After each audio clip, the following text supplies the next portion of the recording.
اللهم اجعل القرآن لقلوبنا ضياء ولأسقامنا دواء. حسین کا شبی کا گھوڑا جب دعائیں پوری کر دیتا ہے تو حسین کیا ہے جو رب بن جاتے. حسین کا شبی کا گھوڑا جب دعائیں پوری کر دیتا ہے تو حسین کیا ہے جو رب بن جاتے.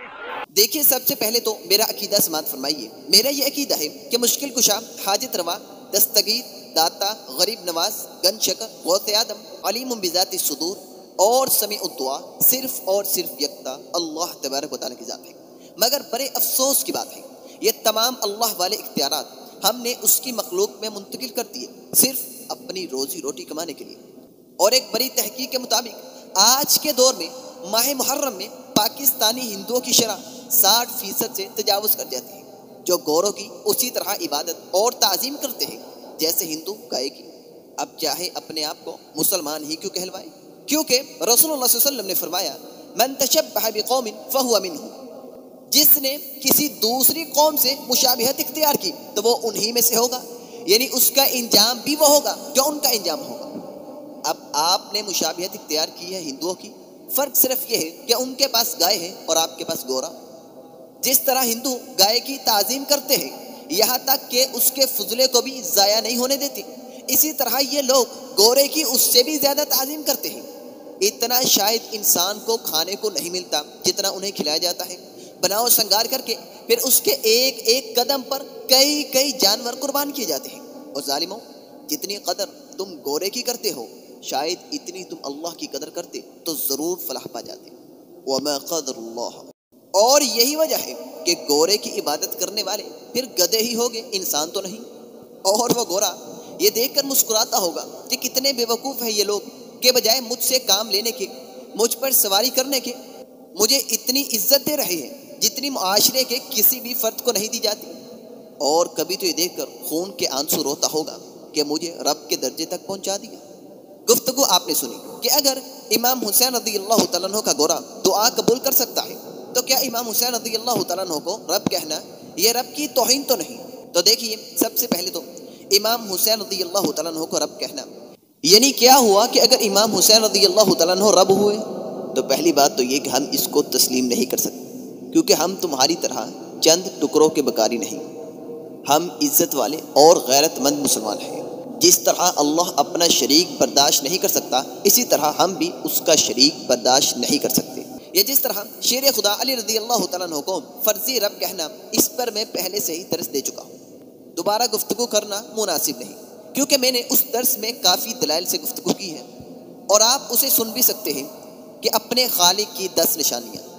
ہم صرف پہلے جملے پر گفتگو کریں گے کہ امام حسین رضی اللہ تعالیٰ عنہ کا گورا صرف سمیع الدعا نہیں بلکہ دعا کو قبول بھی کرنے والا ہے. حالانکہ اس پر بھی میں پہلے سے درس دے چکا ہوں کہ سائل کی دعا کون اور کیسے اور کب سنتا ہے، مگر آج میں کچھ جواب نقضی بھی دینا چاہتا ہوں. سب سے پہلے تو قرآن کی ایک آیت سماعت فرمائیے.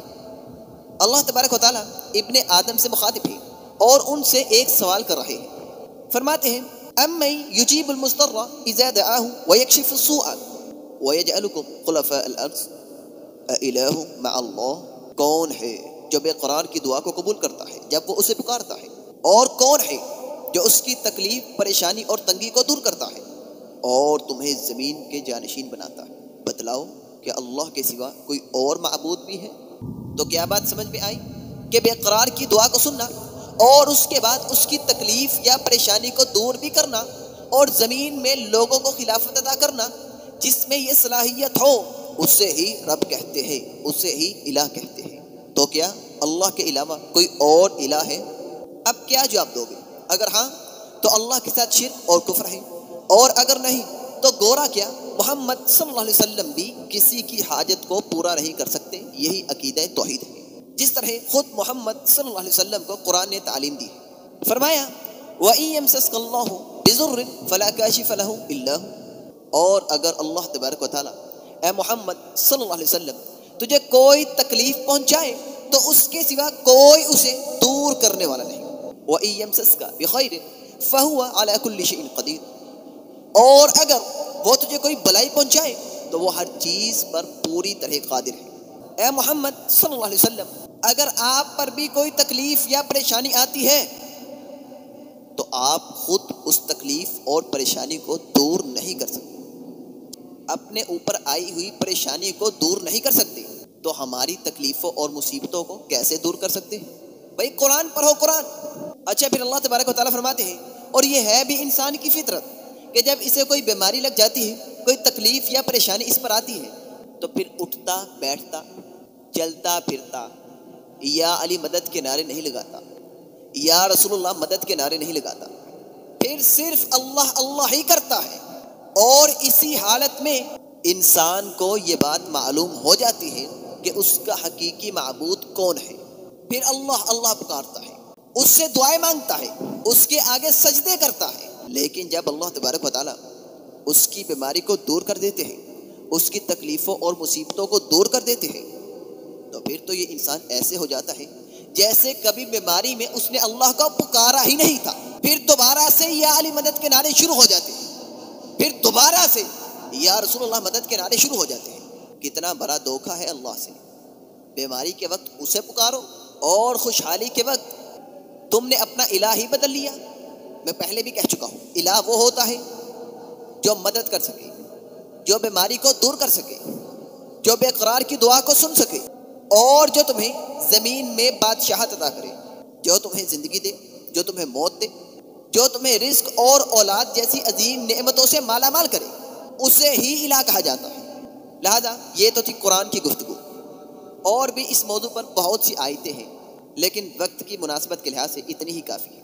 دوسری بات یہ کہ جس گورے کے متعلق ان کا عقیدہ ہے کہ وہ دعا کو سنتا نہیں بلکہ پورا بھی کرتا ہے، تو نہ جانے وہ خود دن میں کتنی بار اللہ سے اپنی زبان میں التجا کرتا ہوگا کہ اللہ میں کن لوگوں میں پھنس گیا ہوں کہ جن میں ایمان کا کوئی بھی درجہ نہیں، اور انشاءاللہ صرف ایک گھنٹہ اسے لگام سمیت کھلا چھوڑ دو، اگلے ہی گھنٹے میں وہ تمہاری بستی سے غائب ہو جائے گا۔ صرف ایک دفعہ آزما کے تو دیکھو، اگر وہ اتنا اونچا درجہ رکھتا ہے تو وہ خود گورا کیوں ہے؟